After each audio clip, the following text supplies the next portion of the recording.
네, 오늘 대낮에 서울의 한 초등학교에서 인질극이 벌어져 충격을 주고 있습니다. 인질범은 경찰과 대치하다가 1시간 만에 체포됐고 인질로 잡혔던 학생도 무사히 구조됐습니다. 이번 사건으로 많은 학부모들이 놀란 가슴을 쓸어내려야 했습니다. 잊을만 하면 발생하는 학교 무단 침입 사건에 대해서 손정혜 변호사와 함께 이야기 나눠보겠습니다. 어서 오십시오. 어서 오세요. 안녕하세요. 네, 진짜 앞에서 저희가 얘기를 했습니다만 잊을만 하면 이런 일이 발생해서 저희도 참 충격적이었는데요. 일단 사건 경위를 먼저 좀 알아볼까요? 오늘 오전 11시 43분경입니다. 서울 서초구의 한 방배 초등학교에서 발생한 일인데 그 외부인인 20대로 추정되는 이 피의자가 학교의 졸업생인데 졸업증명서를 떼기 위해서 방문을 했다라고 이야기를 하면서 이 학교에 침입을 하게 됐고요. 네. 이 교무실까지 들어갔습니다. 1층에 있는 교무실에서 당시에 여학생 중에 지금 4학년 10살인 여학생을 붙잡고 그걸 부른 건데요. 처음에는 기자를 불러달라는 요구를 했습니다. 네. 그러자마자 이제 학교 보안관이 즉시 경찰에 신고를 해서 그 기동대와 특공대가 현장에 출동하긴 했지만 그 대치 상태가 1시간가량이 됐었고요. 그 여학생을 협박하면서 이 사람이 중간에 이제 물을 마시고 싶어서 물을 마시던 중에 뇌전증 증상, 간질 증세가 이제 발견이 됐고 이 틈을 타서 경찰이 즉시 제 앞에서 검거를 했습니다. 네, 앞서도 잠깐 언급을 해주셨는데 교직원들과 학교 보안관이 학교를 이제 앞에서 지키고 있을 텐데 어떻게 그렇게 외부인이 들어갈 수 있었는지 궁금합니다. 보통 이제 학교가 11시 43분이면 아이들이 수업 시간이기 때문에 문이 다 폐쇄되어 있습니다. 그리고 네. 그 앞에는 보안관이 있는데요. 이제 보안관들이 보통은 일일이 방문 목적과 신분증을 확인해서 그 통과 여부를 결정해서 보내주는데 우리 가이드라인에 보시면 관리대장을 쓰게 돼 있고 신분증을 제출하게 되어 있는데 이런 절차가 이날은 이루어지지 않았다는 것이고요. 학교 측에서는 종전에 예전에는 이렇게 신분증 받지 않고 통과시켜준 일이 없었는데 지금 학교 보안관의 실수로 이제 신분증을 받지 않았다라는 그 문제를 이제 인식을 하고 있는 것으로 보이는데요. 근데 사실은 신분증을 제출했다고 하더라도 이 사고를 막을 수 있었느냐 그런 문제 제기는 또 가능할 수 있어가지고 총체적으로 학교 보안에 대한 문제가 조금 학부모들은 훨씬 더 조금 안타까운 상황이고요. 학교 보안관 입장에서는 졸업생이라고 하고 졸업 증명서를 뗀다고 하니까 안이하게 대처해야 해서 통과시켜준 것이 아닌가. 그리고 학교 초에는 그 초등학교 1학년들이 입학하면서 학부모들이 이렇게 수시로 왔다 갔다 하면서 그 라이드라고 하죠. 데려다주고 등하교를 도와주면서 외부인들이 좀 출입하는 일들도 있는데 그런 과정에서 허술한 관리 때문에 발생한 문제라고 보입니다. 학교 측에서야 신분증을 안 받아본 적이 없는데 이런 사건이 이제 오늘 발생해서 물론 이제 굉장히 충격적으로 다가오긴 합니다만 이런 사건이 계속해서 반복되고 있기 때문에 특별한 대책이 없는지 궁금하네요. 사실은 기본적인 규정을 지키는 게 가장 중요한데 이번 사건에서도 혹시라도 신분증을 제출을 요구받았을 때 범죄인이 그 범죄에 대한 의지가 약화될 수 있을 가능성도 있거든요. 그런 기본적인 어떤 안전관리 규칙 이런 것들이 좀 허술했다는 부분 그리고 교무실에서 이렇게 아이를 향해서 흉기로 위협하는 부분이 있음에도 불구하고 근처에 제대로 된 어떤 방어할 수 있는 인력이 부족했다는 부분도 문제가 될 수 있을 것 같고요. 특히 그에 앞서서 그 출입증을 제시하고 그 신분증만 제시하고 들어가는 것 이에 조금 더 강도 높은 안전관리가 있을 필요가 있다는 생각도 듭니다. 네, 알겠습니다.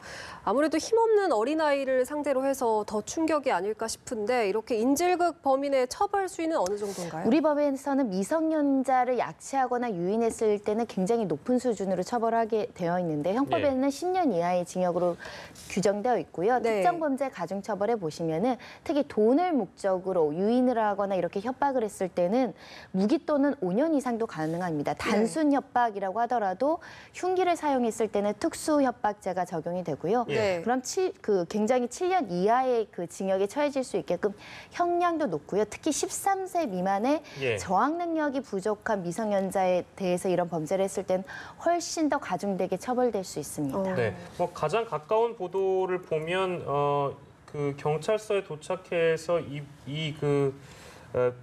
피의자의 경우에는 군대에서 가혹 행위를 당했고 부조리가 있었고 폭언이 있었고 질타가 있었고 협박 등으로 인해서 자신이 병을 얻었다라고 얘기를 한 모양이에요. 지금 저희가 화면으로 보여드리고 있는데 만약에 이 사람이 몸이 불편하다면 형이 감경되거나 이런 경우도 있습니까? 그런데 지금 뭐 내전증 증세를 보이고 있고 본인이 여러 가지 가혹 행위로 또 나도 다른 사건의 피해자라고 얘기하더라도 그런 피해 사실을 알리기 위한 목적에서 미성년자를 대낮에 초등학교를 침입해서 온 초등학교 학생들한테 공포감을 유발하고 이 10살 여학생은 정말 잊지 못하는 트라우마, 당분간은 우울 불안 증세를 보일 수도 있거든요. 심각한 피해를 일으켰다는 점에서는 엄중하게 처벌에 돼야 마땅하지 않을까라는 생각도 있고요. 다만 이 사람이 그런 인질극을 벌이면서 폭로하고자 했던 그 인권 침해의 부분도 분명히 진상 조사는 들어가야 될 걸로 보입니다. 알겠습니다. 오늘 있었던 충격적인 사건을 만나봤고요.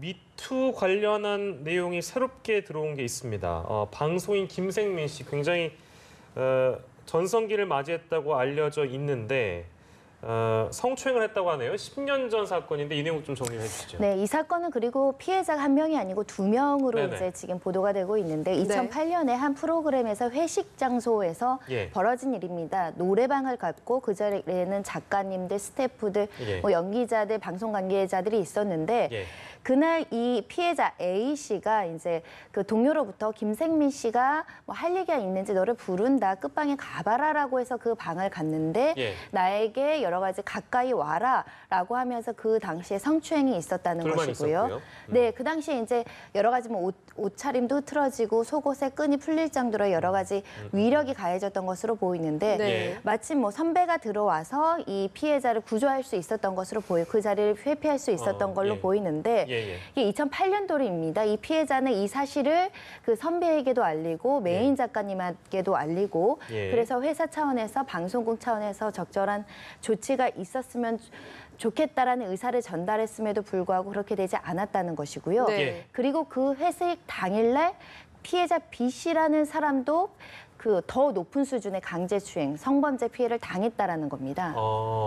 네, 그런데 이제 지금 김생민 씨가 이제 시인을 하면서 사죄를 했다고 말을 했습니다. 그런데 이제 10년 전에 일어난 일인데 이제 와서 이렇게 뒤늦은 사과를 하는 것에 대해서 굉장히 비난이 일고 있는데 어떻게 그렇습니다. 봐야 될까요? 피해자 B 씨한테는 그 당시에 사과를 했다는 거고요. 지금 이 문제를 제기한 피해자 A 씨한테는 그 당시에는 사과조차 하지 않았고 요 근래 이제 언론이 취재가 되고 언론인과 같이 동석한 자리에서 그나마 10년 뒤늦게 사과를 하고 용서를 구한다라고 얘기를 했다는 것인데 문제는 피해자로서는 진정성을 느끼기 어렵고 특히 10년 동안 자신은 오히려 자신이 그 방송 프로그램에서 배제돼서 일을 못하는 상황인데 반면에 김생민 씨는 방송을 활동을 하면서 자기 어떤 커리어를 쌓아가는 그 2차적인 피해, 더군다나 방송국에서도 적절한 그 처리가 없었던 부분에 대해서 굉장히 억울해하고 있는 심정이기 때문에 그 뒤늦은 사과는 거의 무의미하지 않을까 생각이 듭니다.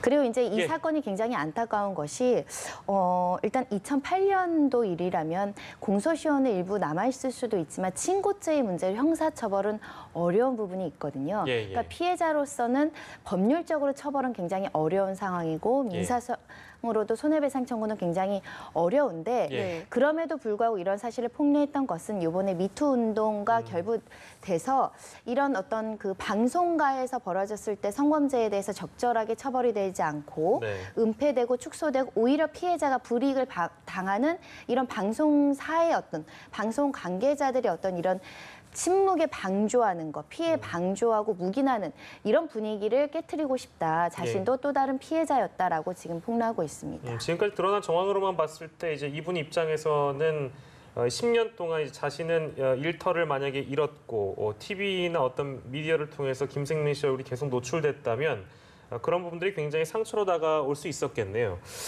근데 이 당시 프로그램 진행하던 제작진이 사건을 은폐하고 축소하려 했다 이런 얘기도 있나요? 일단은 그 사건에 대해서 분명히 나는 성범죄 피해를 당했다라고 얘기했는데 2명 중에 한 건만 위에 보고가 됐다는 것이고요. 그래서 담당 PD, 메인 PD가 그 B 씨에 대해서는 사과를 하라고 하면서 피해 사건 한 건을 누락시킨 거 아니냐는 이야기가 있고 특히 이제 피해자 A 씨는 이런 성범죄를 저지른 사람은 방송에 나오면 안 되니 배제해달라는 요청을 했는데 오히려 오히려 관련자들 입에서 방송이라는 것은 스태프가 나가면 나갔지 이런 일로 연예인을 나가게 할 수 없다라고 이제 그렇게 그 처리를 하다 보니 피해자를 보호하는 것보다는 오히려 가해자의 어떤 그 생명이나 일을 더 이렇게 유지시켜주는 어떤 부적절한 처신이 있었다.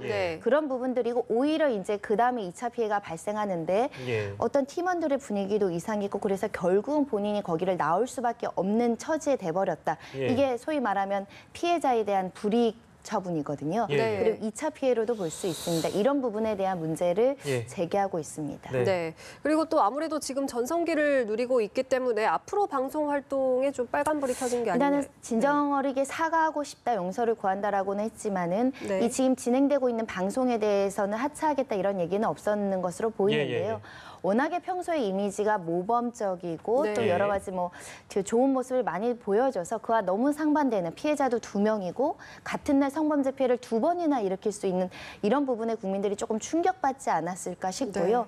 아마도 지금 방송국과 본인도 이 부분에 대해서 고민이 있고 결정을 할 거라고 생각이 듭니다. 물론 방송 활동도 그렇습니다만 이제 그 다른 기사도 좀 제가 찾아보니까 뭐 저희가 여기서 뭐 세부적인 내용을 다 따질 수는 없습니다만 연예인들의 경우에는 이제 그 광고 같은 것도 많이 이제 사전에 촬영하고 지금 이미 나가 있는 광고에 대해서 계약건들이 진행 중이잖아요. 근데 이제 이렇게 좋지 않은 일이 터지면 광고주 입장에서는 어떤 손해배상이라고 해야 될까 이런 걸 연예인에게 청구하고 이런 일들이 비일비재합니까? 어떻습니까? 광고 계약에는 이미지 실추의 문제나 여러 가지 불미스러운 일로 그 광고 회사에게 손해를 입혔을 때는 위약금을 지불하거나 손해배상 청구를 할 수 있는 조항들을 두고 있는데요. 계약서마다 내용이 다릅니다. 그 계약 기간 동안 발생한 문제에 대해서 손해배상을 청구할 수 있는지 이거는 10년 전에 광고 계약이 이루어지기 전에 과거의 문제로 발생한 문제여서 여러 가지 법률적으로 다퉈볼 수는 있지만 김생민 씨 입장에서 여러 가지 큰 경제적인 손해는 불가피하지 않은 상황인 걸로 보입니다. 네, 알겠습니다. 조금 다른 내용을 잠깐 살펴보겠습니다. 검찰 과거사위원회가 장자연 사건을 비롯해서 5건을 이제 추가 조사하기로 했는데 어떤 사건들입니까? 일단 장자연 사건 같은 경우 벌써 그 국민청원이 20만 건에 육박할 정도로 많은 사람들이 지금 관심을 갖고 있는데요. 결국 이제 성접대를 강요받은 연예인, 그 약자인 연예인의 어떤 인권의 문제를 얘기하고 있고요. 용산 참사는 많은 분들이 알고 있겠지만 공권력에 대한 남용 혐의, 검찰에서는 무혐의 처분이 나왔지만 그 권력을 남용한 부분이 없느냐 이런 부분들을 이제 볼 것으로 보이고요. 정현주 전 KBS 사장 건도 배임 혐의로 검찰이 기소를 했지만 최종적으로 무죄 판결이 나왔습니다. 무리한 수사이고 어떻게 보면 정치 권력의 행태를 보인 것은 아니냐 이런 문제 제기를 아마 검토를 하지 않을까 생각이 들고요. 그 낙동강변 2인조 살인 사건이 있습니다. 이것은 문재인 대통령도 이제 변호에 참여를 했던 사건이긴 한데요.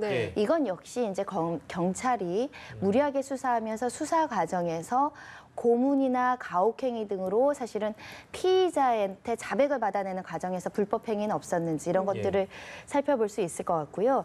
그리고 그 7번 방의 선물이라는 그 영화의 모티브가 됐던 사건인데 경찰서장의 9살 딸이 강간 살해된 사건을 둘러싸고 그 피의자한테 허위 자백을 강요하고 고문하고 이런 인권 침해 문제가 됐던 사건이 있었는데 대표적으로 이런 사건들을 중심으로 이제 사건의 진위를 파악하고 만약에 문제됐거나 불법 행위가 있었다고 한다면 적절한 처벌, 징계 이런 것들을 검토하지 않을까 생각이 듭니다. 의혹들이 남아있는 사건들을 검찰 과거사위가 다시 재조사하겠다는 얘기까지 나눠봤습니다. 손정혜 변호사와 이야기 나눠봤습니다. 고맙습니다. 고맙습니다.